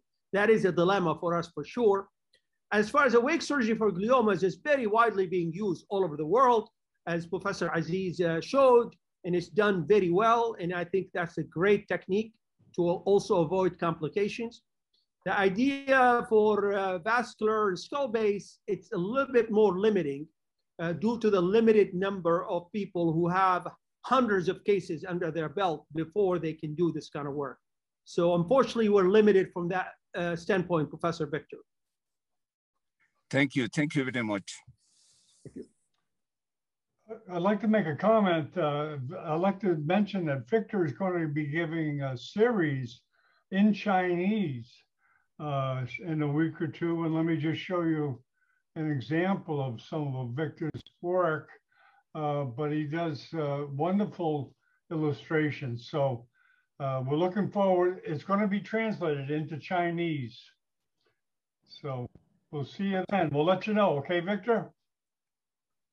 Yes, thank you. Thank you, John Bennett. Thank you. Dr. Sameh, do we have a time for me? You asked me the question about calcified aneurysm. Do we have time or not? I want to respect. Sure. We do. Sure. Why not? Why not? Okay. Thank you. So I'm going to share my screen, a specific question about calcified aneurysms and the issue of awake surgery. So I want to show this here.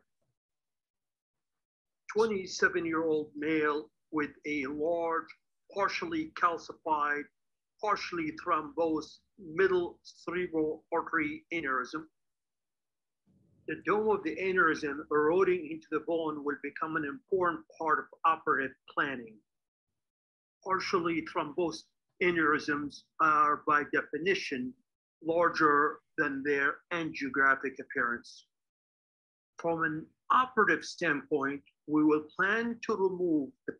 For the residents, remember, this is a very dangerous situation. You have to know this before surgery. This aneurysm is embedded in the bone itself.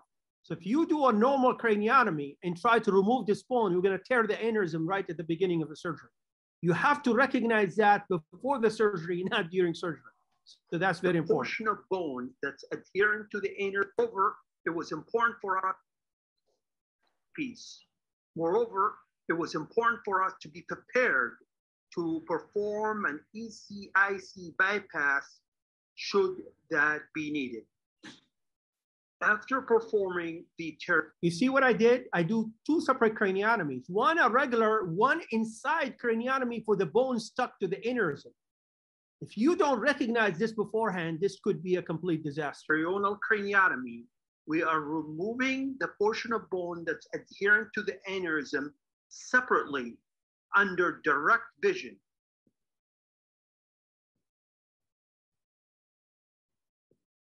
Here we can see the aneurysmal erosion of the bone. We start with the separation of the aneurysmal dome from the dura.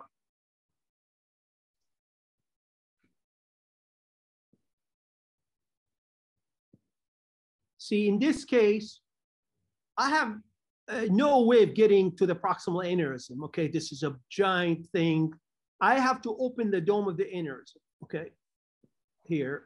The plan is to remove the thrombus from the aneurysm before clipping can be done. See, so I have to open at the dome of the aneurysm. I know most of this is calcified and thrombosed, so I feel very comfortable, okay? And what I have to do— The calcification required the use of the CUSA to decompress this aneurysm. To avoid lengthy interruption of blood flow, we avoided temporary clipping. Now, of course, for younger neurosurgeons watching this, you need to have a temporary clip on the M1 here to do this. For me, it's a big concern because there's a lot of calcification and thrombus here. I was worried if I put a temporary clip, I can get an embolic thing. Because I'm comfortable, I'm doing it that way, but for younger neurosurgeons, you need to have a temporary clip here. During this portion of the procedure. And for this amount of time, I didn't want to have a temporary clip there, okay? But you need to. Now, the critical issue here is this. I'm gonna slowly get to the mouth or the neck of the aneurysm.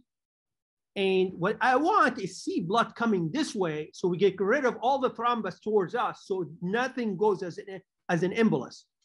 And that is my goal in this surgery.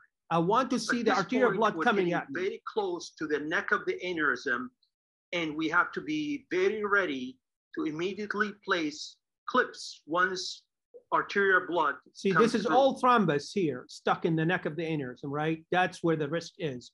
So now I'm slowly gonna remove that. I want blood coming at me to flush all the thrombus towards me, not towards the M2s, okay? See, arterial blood is coming at me. At this point, I'm occluding the See, I pulled it out this way. Aneurysm with the dissector in my right hand and getting ready to put the first clip with my Now I feel hand. comfortable. By softening this, I feel comfortable putting the clips on. Neck requiring multiple clips.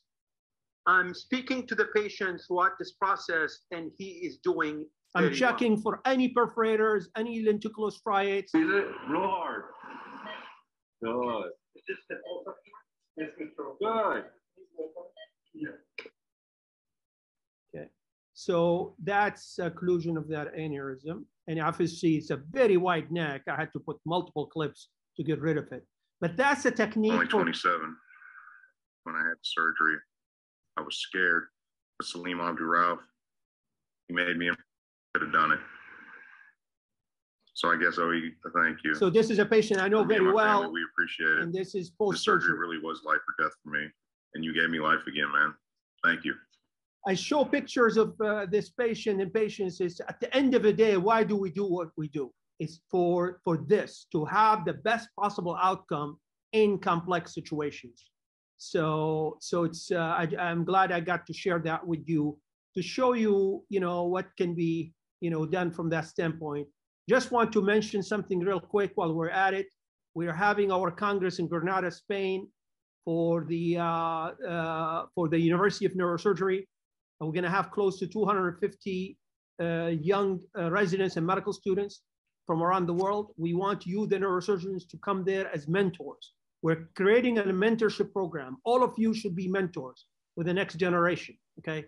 So this is a forum to do that in, and it's good to be with you. I hope, Dr. Sameh, that answered the question about calcium. I mean, these are the perfect cases for awake surgery, by the way. The more complex the aneurysm is, the more high risk. That's when you know that awake data is going to change certain things during surgery about perforators, back vessels, that you cannot know while you're putting clips and stuff like that under general anesthesia. That is a critical issue. So for me, that is a game change. It has been a game change for me as far as in the evolution of microneurosurgery. You know, so I hope I answered your question. It's now clear. Thank you. And this will raise in my mind.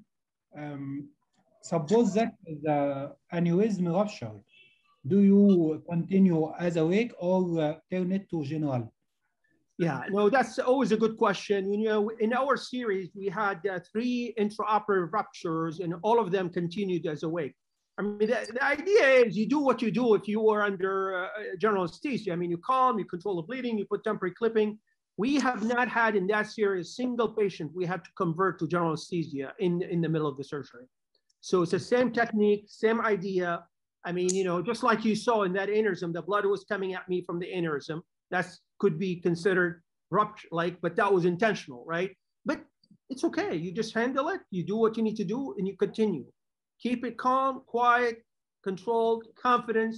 That's the way to handle those situations. Also, do you prepare incision in the neck to control such thing before surgery, or just handle it? No. For proximal carotid aneurysms, it's a very good idea to have proximal control, okay? Right now, a lot of these proximal carotid ophthalmic aneurysms are treated very well with flow diverters, okay? So the proximal large ophthalmic aneurysms are essentially become more an endovascular case, okay? But in those cases where you have to, yes, you have to have proximal control in the neck. Because I'm a skull-based guy, instead of having a neck incision, I get proximal control at the petrous carotid, because I just go extradurally and I prepare it ready to do it. For me, that's a lot faster, a lot easier. But in general, yes, for giant, large aneurysms, ophthalmic, you have to have proximal control. It would be dangerous not to do that. Thank you, Professor, for excellent presentation and the discussion. Is there any question? Hello, Professor Omar from India. I saw you raise your hands just now.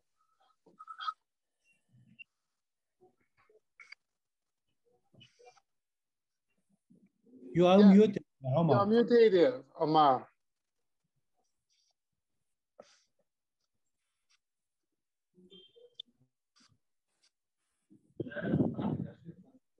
There you go, Omar. Go ahead. Okay. Very nice presentation today. Very nice. But I asked Professor Salim, how many percent we change from intubation and extubation? From awake surgery to general anesthesia. Yeah, it's Professor. Yeah, I just was talking about it. In that series that the committee reviewed, we did not have any patients that were converted from that to general anesthesia. We have not had a single patient we have to do that for. But remember, these are essentially all elective cases, non-ruptured cases. So this is a relaxed situation, okay? You should never use awake for emergency situations. That should never happen. Emergency situations need to be treated standard general anesthesia. This is for fully awake, cognizant patient, mostly elective surgery, quiet situation. I do not recommend awake surgery for anything where the patient has level of consciousness is low or they have brain swelling. That should never be done awake. There's no advantage because you're not testing the functions in the patient. You're just taking additional risk. There is no indication in that situation. Thank you very much to say. Of course, my honor. What about post-operative epileptic seizures? Yes, that's a very good question. So Dr. Aziz is here as well. The difference between glioma surgery and vascular and skull base, in glioma surgery, we're not doing cortical surgery. You're not doing cortical surgery. You're doing extracortical surgery. Aneurysms and AVMs are extracortical. So the epilepsy is not an issue in these cases. In gliomas, you have to be careful, the epilepsy in a way. But either way, for every, we had in, and I've done over 250 awake aneurysms in AVMs. We had one patient who had an intraoperative seizure. So for every case we have a cold normal saline available right next to you, very cold normal saline. If the patient has a seizure, you pour cold saline right on the cortical surface. That's how you deal with it. But for aneurysms and AVMs, that's not an issue. You're not stimulating the cortex. So it's not an issue from that standpoint. You treat them just like you treat your general anesthesia cases. You give them preoperative anti-epileptic medications, give them, same thing, no difference whatsoever. I have one more question, Dr. Professor Salim. Yeah. Yes. For the temporary clipping for the internal carotid, how much time you wait to be sure that this 3 minutes, 5 minutes? Oh, you mean when I permanently occlude the carotid? No, temporary, then you check if there is no neurological problem. Then No. See, our data is showing, in reality, you will know within the next 2 or 3 minutes. But I'm on the safe side because the patient has a bypass. I'm not rushing. I occlude for good 10 or 15 minutes at least, just to be 100%. During those 10, 15 minutes, I do a hypotensive challenge with the blood pressure. Yeah, just to make sure I'm not missing anything, that the graft is bringing enough blood, okay? So I do much longer than you would need, but my data, and we have some very unique data that will be published because it's the only data in the world where we're telling you guys what happens on length of temporary clipping of basilar artery, carotid, MCA, what are the things we have found over time. So we have a very, very unique set of data that will be coming out from this experience. But, Dr. Aziz, I just take more time just to be sure before I permanently occlude the carotid. But all the findings we had in patients in any temporary clipping, that patient is having a problem, it's going to happen in the first 2 or 3 minutes. Only embolic problems occur much later in patients, like a week later or 10 days later, it would be some embolic thrombus, but the hemodynamics of collateral flow, very quickly. Just like that patient I showed you in the MCA, in first 25 seconds, the patient started having collateral issue. Also for the sleep, awake, sleep, or conscious sedation, what is more now? It's conscious sedation. We do not have the patients intubated at all. So, but we're using propofol, and we amend with a couple things in the beginning of surgery. Then we give enough time when we get to the critical temporary clipping to take them off of that. But we don't have them intubated at any point. What do you do, Dr. Aziz, in your awake glioma surgery? We do conscious sedation more because the anesthesia is more comfortable with it. Yes, and the patient is too sleepy if you do it the other way, I believe, to examine them.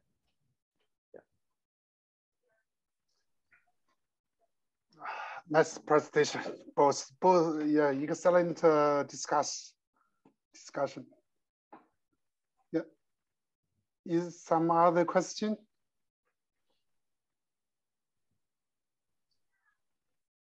John, do you have some question? No, I'd like to ask. Excellent talk. Go ahead, Sam. Go ahead. I'd like to ask Professor Aziz about epilepsy in his series. Yeah, we usually have after discharge, but we rarely have to progress to epilepsy, to seizures, because we usually load the patients before surgery. We be sure that the patient is under well control. Also, we do the mapping and we know the threshold, and we try to be lower than the threshold We are ready with the cold saline. If after discharges happen, we stop mapping if we find after discharges. So the number of epilepsy cases or seizure cases during surgery is very, very low. Okay, we yes. try to take care so well. Yeah. Thank you. Okay, thank you, Professor Salim and Professor Wasim for this excellent presentation and discussion. And now it's you, the Ming, to ask questions or close this session. Thank you. Thank you for all the people here. Yeah. Yeah, I'd like to say one closing remarks first to Yuha. Are you still here? I don't know if he's here. I think you are left just now. Okay. I'd like to say and reiterate this is a legacy of Yuha. Yuha came to China, I think more than 5 years ago, and he wanted to do something like this, but we couldn't have the team like Ming to be able to put things, and Sam to be able to help us put things together to help Yuha. So he doesn't have to be here. He can arrange it, curate it, and participate now and then. So, so Ming, you were the missing piece. So I'm glad you're here. Yeah, thank you very much to support us to do this ground round. Yeah, thank you all the speakers and all the guests here. Yeah, Dr. Victor Hugo Ponzi is also a good friend of our department. Yeah, present many times in our department. Dr. Arts. Yeah, some, yeah. I think we will do more, yeah. Okay, very good. We'll be talking about that and you'll hear from us.